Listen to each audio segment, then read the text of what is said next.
Tell us, listeners and viewers, where we're at right now. Blessings, everyone. We're here in front of the federal building where a lot of federal crimes take place, and we're here to do some federal justice, working on the treasure of our nation, which is our youth, young adults, our children, and the ability for all our people to be represented. We pay taxes in every single way possible, and we have a revolutionary right to be represented and to be protected by a constitution that we fight for and we develop, and by a community that has paid a high price for us to be here. And so we're here to get organized, we're here to make change, and we're here to tell the community, let's get up, let's rise up, let's make this change here now. Orale. For viewers and listeners who may not know what the hatchet man for the aristocracy has done today. I mean, Trump a clown. I mean... Oh, right, yeah. He didn't even have the guts to get up and say it himself, but basically he's ordered to rescind the deferred action for children of adult parents, and it's called DACA, which the young adults won because Obama wasn't going to do it either. Right. But the young adults without documents, who have every right to be here because our tax dollars destroyed their countries. Now let's get it right, folks. Our tax dollars, for all of you who receive a paycheck, there's a little section that goes to federal taxes. That is the money that is paid the School of Terrorism, called the School of Americas. That's the money that is paid for the Plan Panama, Merida Panama.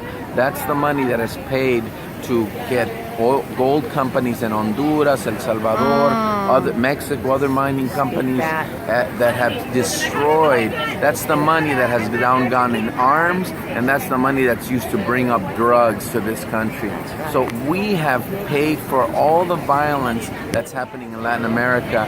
These young folks have come the last 30 years from the violence that we have provided. These young folks have come.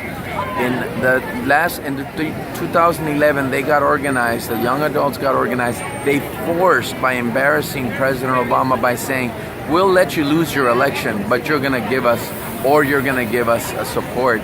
So that's when he signed the executive order for deferred action for children who came here under war, stressful situations. And now Trump has rescinded that, of course, saying he doesn't want to support the children. And just to put a fine point on it too, that there was a lot of criminalizing racist classes, ways they talked about parents, even in that legislation, as I call it.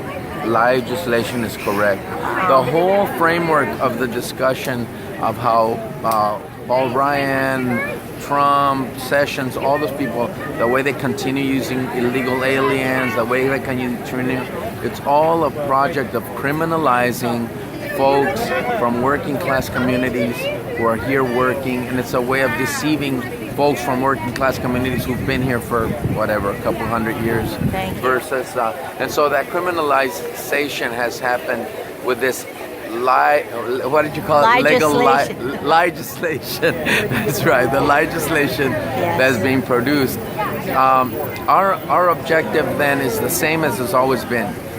Gain respect, recognition, and a correct response to us who pay taxes, who are here making this country a wonderful country of human beings, of course being taken over and oppressed by a few very, very wealthy bloodsuckers, as I like to call them, but they're brothers and sisters who are addicted to gold, to power, to some delusion about some grandeur thing that happened somewhere in their minds.